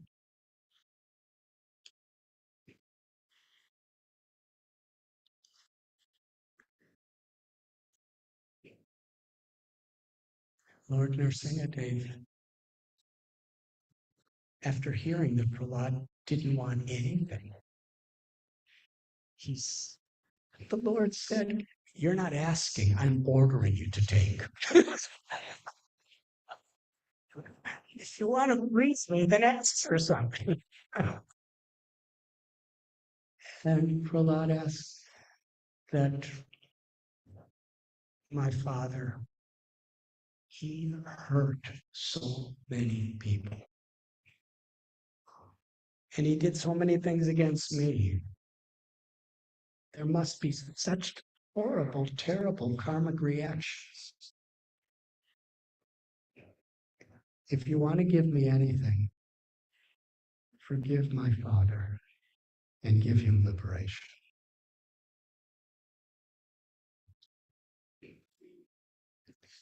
And in whatever situation I may be, let me just always remember you with love. Lord Narasimha was so emotional. Literally. Hiranyakashipu could not conquer his little child, but Nrsimhadeva was actually conquered by little Prahlad.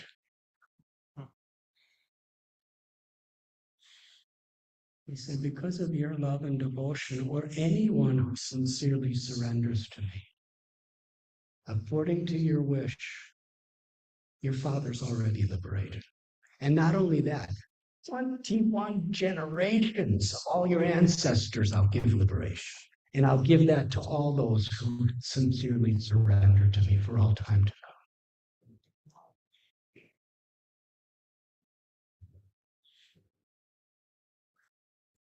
This is the Lord's love for his devotee and the devotee's love for the Lord.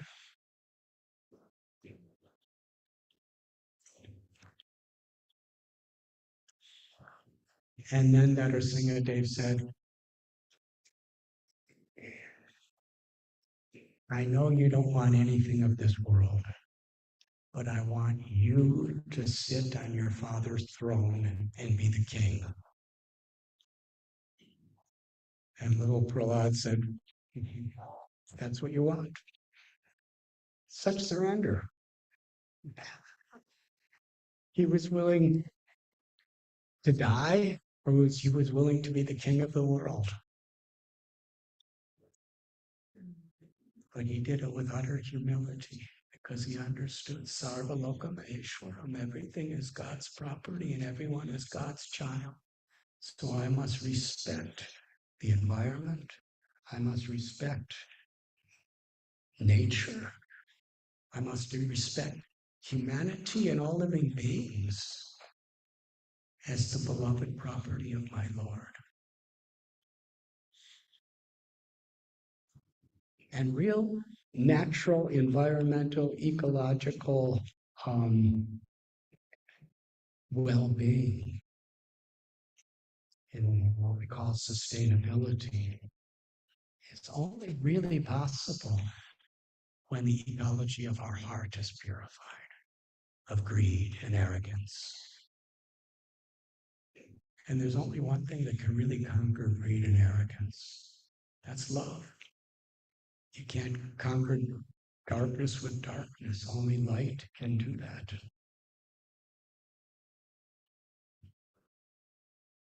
When we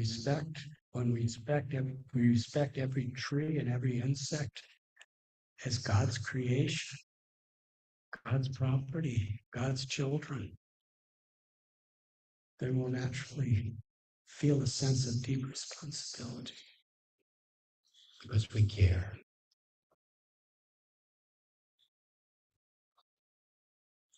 And that's how Prahlad ruled. He treated everyone as God's child and was willing to live or die for even the most insignificant person because he didn't see a difference between, the different varieties of life. He didn't see the difference between the different social statuses of life. He saw everyone as a child of God and gave everyone the best chance he could. He protected the innocent. He brought justice to the criminals, but he didn't do it with hatred. He did it with compassion. Mahajano Yena Gadasa.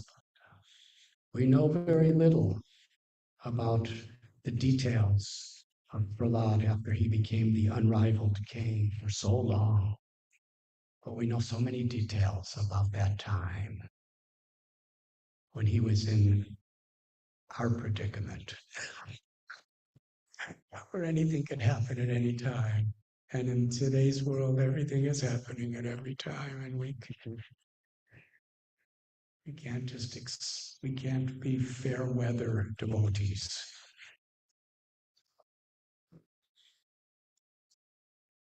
We turn to God because that's our eternal responsibility. Srila Prabhupada would say, the process of bhakti and the goal of bhakti is the same. The goal is to love God unconditionally, and the process is to make every attempt to live our life with unconditional love for God, even though we're so far away and we have so many shortcomings. And this principle is so much at the heart of spirituality. Karuna, compassion. Prahlad's offered anything and he's just asking, forgive Hiranyakashipu. When Jesus was at his last moments of crucifixion, he asked, my Lord, please forgive all these people. They do not know what they do.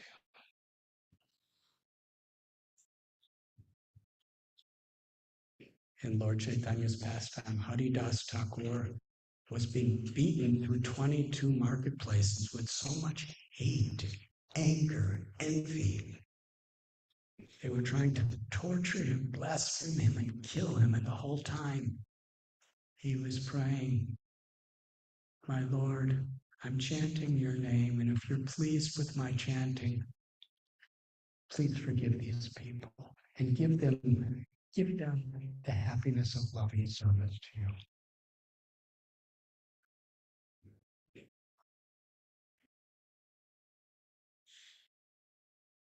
Lord Chaitanya,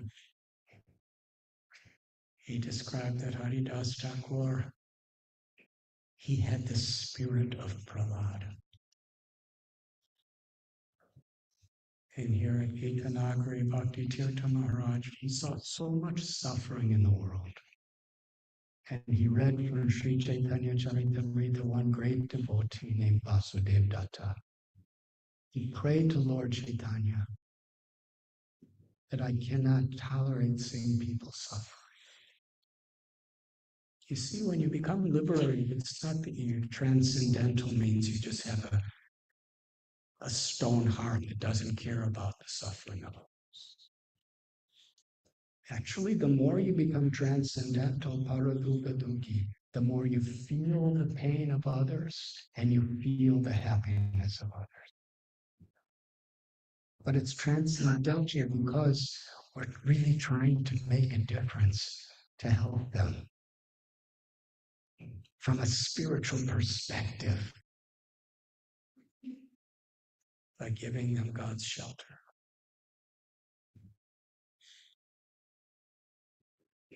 Vasudeva Dutt said, if my heart is breaking,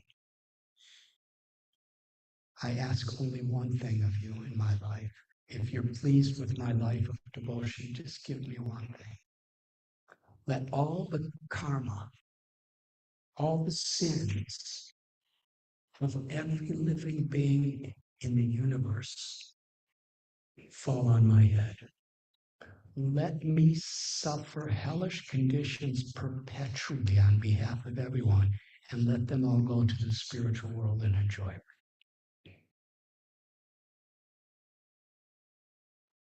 And he meant it. When Lord Chaitanya heard this, he started to cry. His limbs trembled, and for some time he became so choked up he couldn't speak. And when he finally did get words out, this is the Supreme Lord. None different than Nrsimhadeva, who's come as the loving form of Lord Chaitanya. His first words are, "You are Prahlad." You embody the same spirit as Prahlad.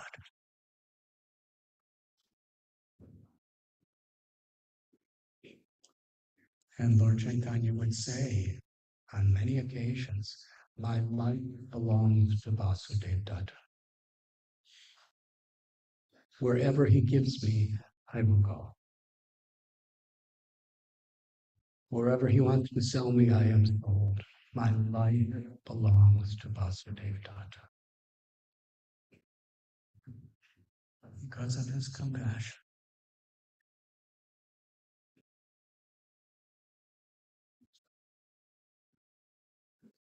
Bhaktivinoda Thakur, he described that we worship Lord Narasimhadeva to remove the obstacles that are there on the path of pure love of God. Bhakti. The obstacles of lust and anger, envy, greed, arrogance, and illusion. And all the distractions that are keeping us from the real treasure of our purpose in life. Lord Nrsimhadeva protects those who take shelter. He's the form of God of protection. And how do we ask for protection? To remove the obstacles from our loving service, from that potential we have of loving service.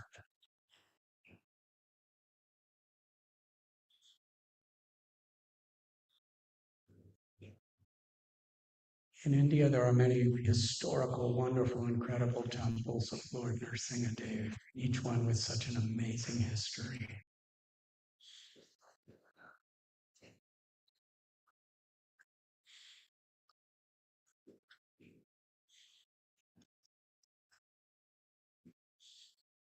And Srila Prabhupada, because he loved and cared for his devotees so deeply, he gave us Radhanath Damodar in the spiritual realm of Goloka Vrindavan. Even while we're worshiping Radha Damodar, Radha Govinda, Radha Gopinath, Radha Shama Sundar, in these beautiful forms in all of his temples, and we're chanting the holy names, Golokera Premadana, this Maha mantra is descending from Vrindavan in this spiritual world, Goloka. But after each arti, Srila Prabhupada had us chanting the prayers for Lord Nrsimhadeva.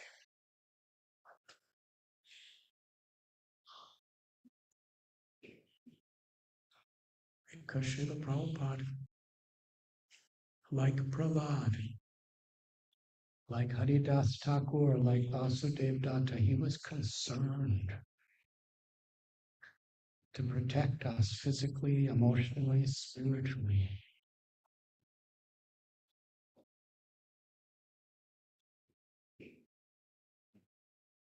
To protect each other, we offer this prayer. To remove obstacles, we offer this prayer.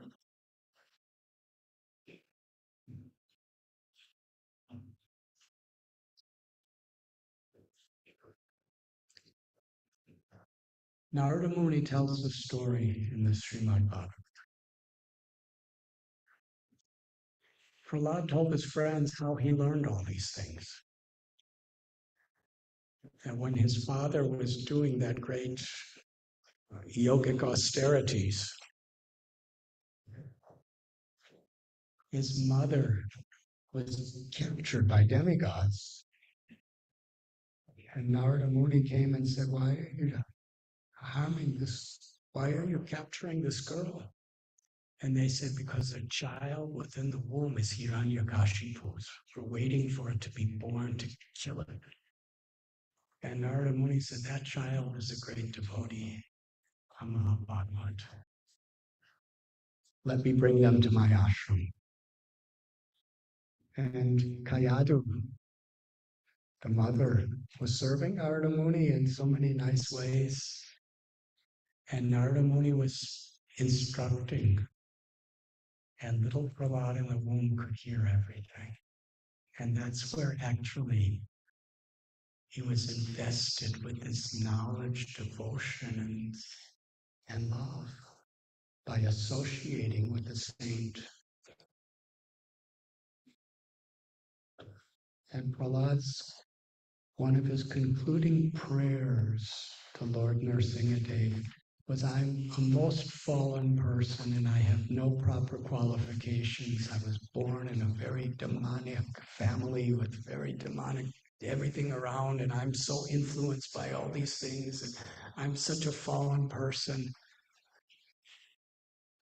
All I have is the knowledge that I can never give up the mercy I receive from my Guru, Narada Muni. Where else can I go except to reciprocate with the love and the mercy I receive from my Guru?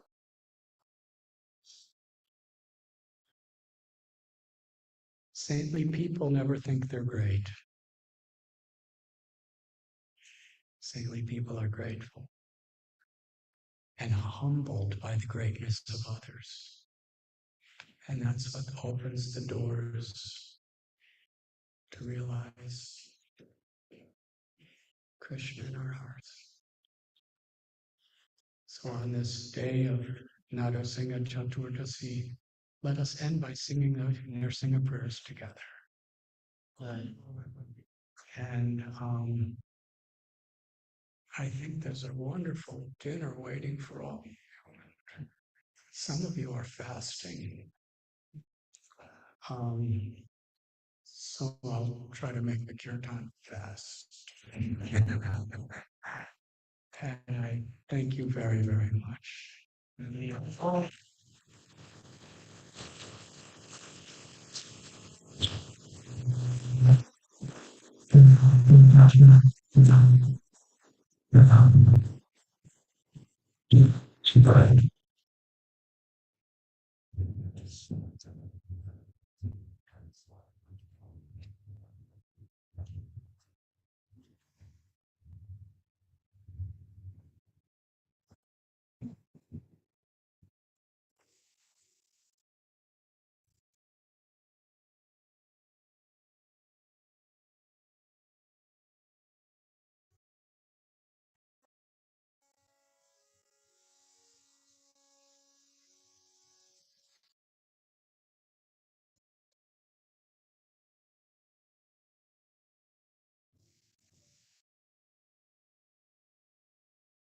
Namaste Narasimhadeva.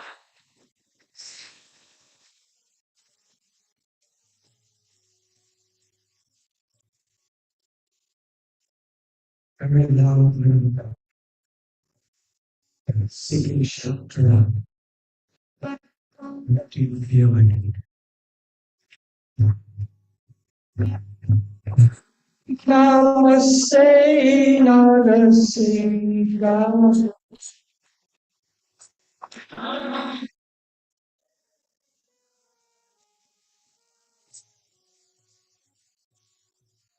Namaste Narasimhadeva.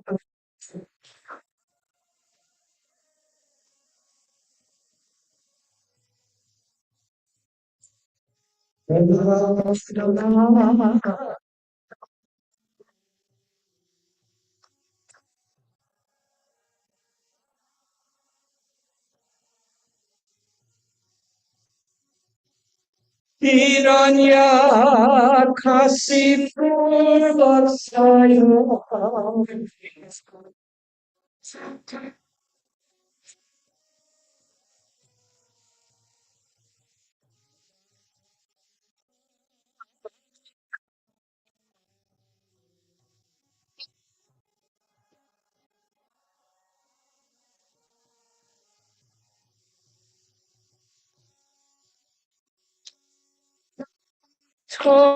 Narasimha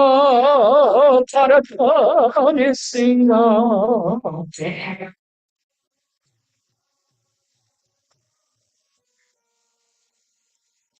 Yacho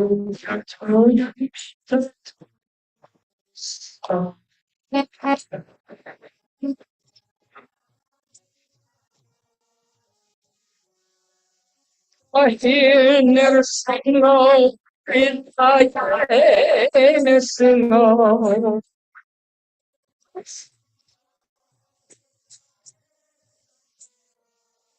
Narasimha yes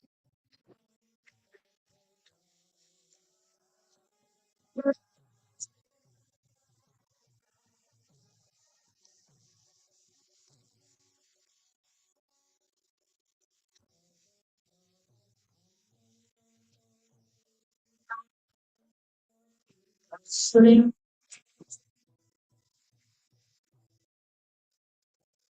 Lalita Hiranyakashipu Keshavadvita Tara Keshavadvita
the tigers and kingfisher.